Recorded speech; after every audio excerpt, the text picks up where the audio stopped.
अगर तुम भी रीनीट देने वाले हो तो ये वीडियो तुम्हारे लिए बहुत ज़्यादा इंपॉर्टेंट होने वाली है।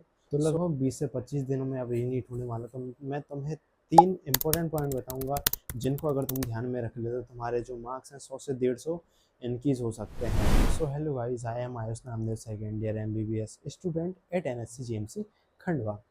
Okay, so first point is reNEET can be tough. जी हाँ, ऐसा नहीं है कि रीनीट पहली बार हो रहा है। पिछली बार जब 2015 में रीनीट हुआ था तो वो पेपर जो था मेन पेपर से टफ लेवल पे आया था। इस बार भी रीनीट होने वाला और 15 मिनट एक्स्ट्रा भी मिल रहे हैं, तो उम्मीद है कि इस बार का रीनीट भी पेपर 1 से थोड़ा सा टफ आएगा।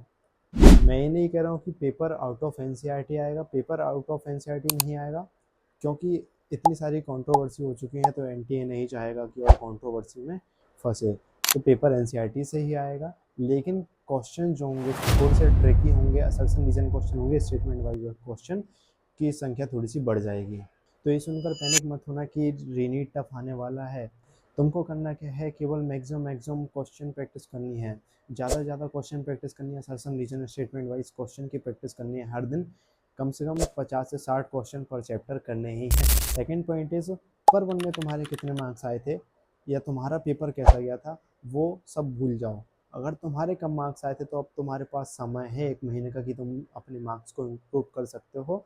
जो वीक टॉपिक्स रह गए हैं उनको रिवाइज करके अच्छा कर सकते हो। जो तुमने सिली मिस्टेक्स करी हैं उन सभी को अच्छे से देखो और सुधारो उनको। ये तुम्हारे लिए गोल्डन अपॉर्चुनिटी है कि रीनीट हो रहा है और तुमको 1 महीने का समय मिल चुका, तो तुम इसको पूरी तरीके से यूज़फुल बनाओ।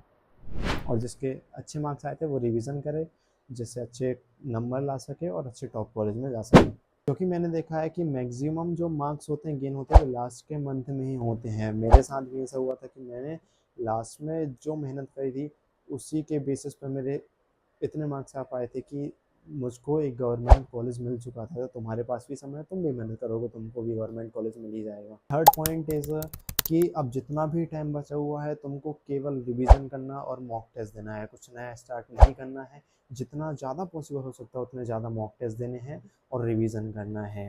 और भले ही पेपर टफ है लेकिन आउट ऑफ NCERT नहीं जाएगा, तो केवल NCERT पर ही स्टक रहना है। ये करो कि हर 2-3 दिन में एक फुल सिलेबस मॉक टेस्ट दो, उसको एनालाइज करो, क्योंकि अब मार्क्स जो इम्प्रूव होंगे मॉक टेस्ट देने से होंगे, रिवीजन करने से होंगे।